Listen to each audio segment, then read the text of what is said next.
Hay una idea en las fuentes que hemos visto que me ha dejado fascinado, de verdad. Dice que el sonido más tenso en una sala de control de misiones no es una alarma a todo volumen, sino el silencio. El silencio absoluto. Ese momento en que todo el mundo mira los mismos datos y, sin decir nada, todos llegan a la misma conclusión terrible. Es un silencio cargado, sí. Un silencio operativo lo llaman. No es que no haya sonido, es que hay una comprensión compartida que es casi peor que un grito. Y es justo ahí, en esos silencios, donde se cuece la tensión de la novela que vamos a analizar hoy. Totalmente.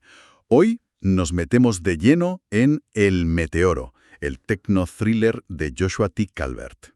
Y para ello nos vamos a guiar por dos artículos muy recientes del periodista Johnny Thury. La idea es entender por qué esta novela, que a primera vista parece la típica historia de catástrofes, está dando tanto que hablar. Porque el drama no está arriba en el espacio. No, para nada. El drama está en los despachos. La novela es un viaje al laberinto humano, burocrático, político, de lo que llamamos defensa planetaria. Un campo que, ojo, ya no es ciencia ficción. Para nada. Ahora es una disciplina con sus protocolos, sus presupuestos y, claro, sus secretos. La gran pregunta del libro no es si podemos parar la roca, sino si nos vamos a poner de acuerdo para hacerlo. Y todo empieza con un nombre que parece, no sé, sacado de un formulario de Hacienda. El asteroide se llama Cassandra 22007. Ahí está, justo ahí tienes la primera pista. No es el devorador de mundos. Claro. Ni el Heraldo del Fin. Es una designación de catálogo, un problema administrativo que ha caído en la bandeja de entrada equivocada. Las fuentes lo dicen de una forma brillante. La catástrofe moderna no llega con un estruendo, llega en una hoja de cálculo. Que esa es la pesadilla de cualquier oficinista, vamos. Que te mate una celda mal formulada en Excel. Pero, bromas aparte, esto es clave para entender el género del libro, ¿verdad? No es la ciencia ficción de naves y espectáculo. En absoluto. Se aleja de eso a propósito. Se mete en un terreno mucho más incómodo y, para mí, mucho más interesante, el del techno-thriller. Aquí el suspense no es el descubrimiento. De hecho, el libro se ventila ese momento con una frialdad casi clínica. La tensión de verdad, el nudo en el estómago, empieza cuando los números están confirmados y alguien tiene que levantar el teléfono y llamar a un despacho muy, muy importante. Exacto. Y aquí hay un detalle que, al leer los artículos de Thury, a mí me voló la cabeza. La novela refleja un cambio cultural que está pasando ahora mismo. Se menciona la misión DART de la NASA. Y tenemos que recordar qué fue aquello. Fue un antes y un después. Totalmente. La humanidad, por primera vez, lanza una nave, del tamaño de una máquina de vending, a millones de kilómetros para chocar contra un asteroide. Y funciona. Lo movimos. Fue histórico. Pasamos de la teoría a la práctica. Demostramos que un impacto cinético, que no es más que el nombre técnico de pegarle un buen golpe a algo, De darle una buena torta, sí. es una estrategia viable. Exacto. Y eso lo cambió todo. La ficción ya no puede inventarse soluciones mágicas. Ahora tiene que estar a la altura de una realidad donde ya hay procedimientos. Hay ruedas de prensa explicando la mecánica orbital. El listón ha subido muchísimo. Y la novela asume ese reto, yo creo que de una forma muy inteligente. No te inunda con páginas de ecuaciones, pero respeta al lector, respeta las cadenas de mando, los protocolos y, sobre todo, ese vacío, ese momento agónico entre que tienes los datos y tienes que tomar una decisión irreversible. La sala de control no es un decorado, es una olla a presión. Me gusta esa idea de la olla a presión. Porque en la novela, según las fuentes, el lenguaje técnico no es un adorno para parecer listos. Es parte de esa presión. Es el metrónomo de la tensión, ¿sí? A ver, en otras manos, la jerga operativa podría hacer la historia pesadísima, un ladrillo, pero aquí la acelera. Como... Pues porque las decisiones se reducen a un go o no go, las ventanas de oportunidad se abren y se cierran en minutos, y diálogos que parecen muy sosos, muy burocráticos, tienen unas consecuencias implícitas enormes. El libro no busca enseñarte física, busca que sientas en la piel la presión de tener que actuar sin tener toda la información. Y eso es, en esencia, gestionar una crisis. Vale, si todo es tan procedural, tan basado en la realidad, ¿de dónde sale la parte de thriller? ¿Hay un villano con planes malvados? Porque aquí es donde la novela, según los artículos, se vuelve realmente original. Esa es la pregunta del millón. Y la respuesta es que no hay villanos de opereta. La capa de conspiración de la novela nace de algo mucho más sutil y si me preguntas a mí, mucho más inquietante. A ver. La lógica interna de las propias instituciones, la autoprotección burocrática. Espera un momento. ¿Me estás diciendo que la conspiración es, básicamente un procedimiento administrativo más? No suena muy emocionante, la verdad. Al contrario, es aterrador porque es completamente plausible. Las decisiones de ocultar información no se toman en una sala oscura con música siniestra, se justifican con frases que hemos oído 1000 veces en el mundo real. Por razones de seguridad nacional. Esa es una.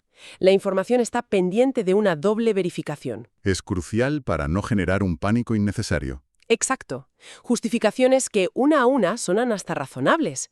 Quieres evitar el pánico, quieres asegurarte de que los datos son correctos, controlar el mensaje. Claro. Pero cuando sumas todas esas pequeñas decisiones razonables, tomadas por gente que cree que hace lo correcto para proteger el sistema, el resultado es el secretismo. La fuente lo llama la optimización de la respuesta, pero en la práctica es una conspiración de procedimiento. El peligro no es la malicia, es la inercia de un sistema diseñado para protegerse a sí mismo, a veces incluso a costa de la verdad. Visto así da mucho más miedo que un malo de película, porque esto refleja una inquietud muy de ahora sobre cómo los gobiernos gestionan la información en grandes crisis. La novela no se pregunta si hay secretos, da por hecho que los hay. La pregunta es otra. La pregunta es si el secretismo se convierte en la política por defecto, en el procedimiento estándar. La amenaza viene del cosmos, sí, pero el fallo es profundamente humano. Y para guiarnos por ese fallo humano, la novela nos presenta a dos personajes que son nuestros ojos y oídos, Lee Rifkin y Jenna Haynes. Sí, y su dinámica es la clave de todo. Es como si la historia fuera por dos carriles paralelos, que a veces, pues, chocan de forma explosiva.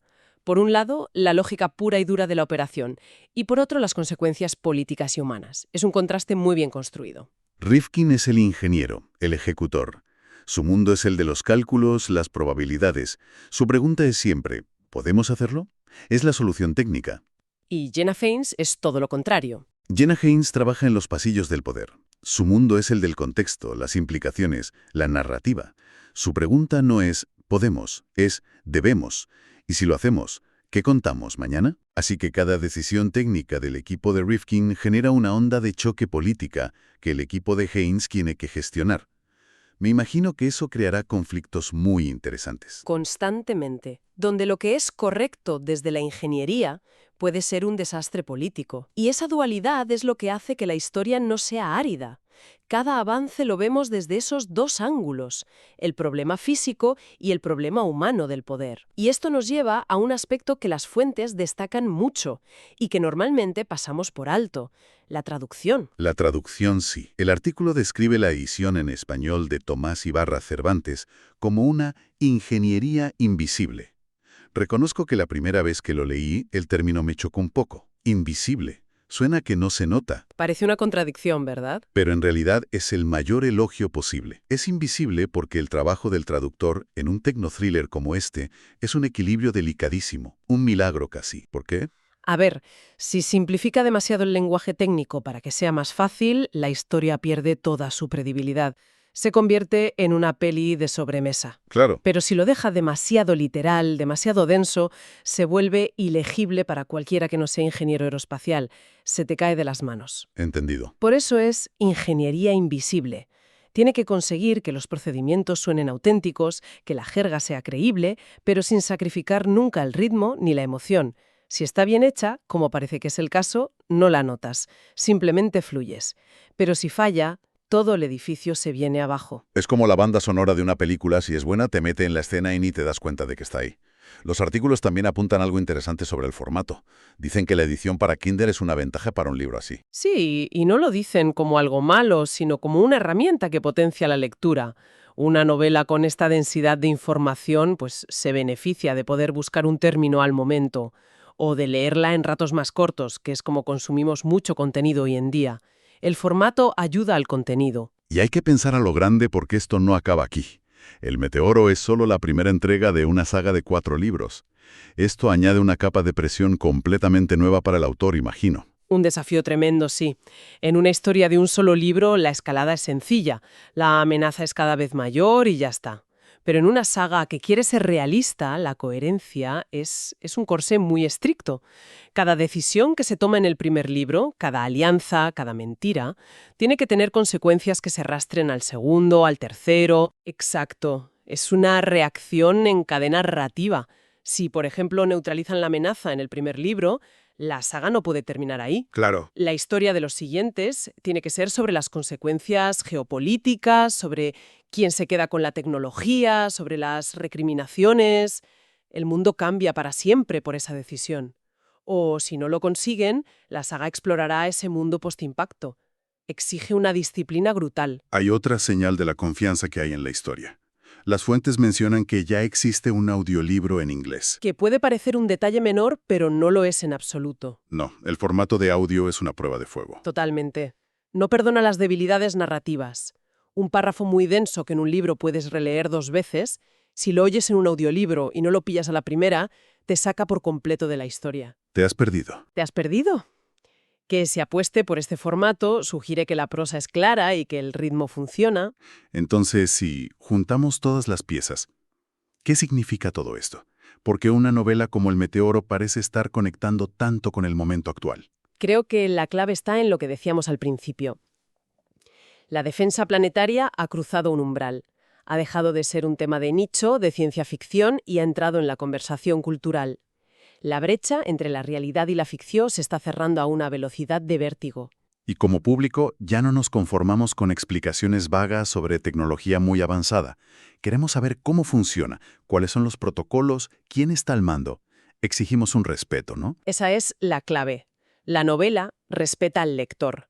Basa su drama no en monstruos, sino en sistemas plausibles, en instituciones que reconocemos y, sobre todo, en fallos de decisión que nos resultan dolorosamente familiares. El resultado es un thriller donde, paradójicamente, el asteroide es casi lo de menos. El asteroide es solo el catalizador. El verdadero suspense, el terror real, es observar cómo se comporta el poder cuando la física deja de ser una hipótesis y se convierte en un problema con fecha, hora y coordenadas. Y por eso la novela no ofrece respuestas fáciles. De hecho, como bien señalan las fuentes, su mayor logro es dejar al lector con una serie de preguntas que siguen resonando mucho después de terminar. Preguntas como: ¿sigue siendo ética la transparencia total cuando los datos que manejas son incompletos y sabes que puedes causar un pánico devastador? ¿Dónde está la línea entre la prudencia y la ocultación? una pregunta sin respuesta fácil, desde luego. O esta otra: ¿en qué momento exacto la gestión responsable de una crisis se convierte en un ejercicio de control narrativo para salvar la reputación de un gobierno? Y finalmente, la que a mí me parece la más inquietante de todas. Dime. Ahora que la defensa planetaria empieza a ser una realidad, cuando se vuelva algo rutinario con su propio presupuesto, ¿quién auditará a las personas que tienen las llaves de lanzamiento? El asteroide se puede medir con una precisión asombrosa, las ambiciones y los miedos humanos no tanto.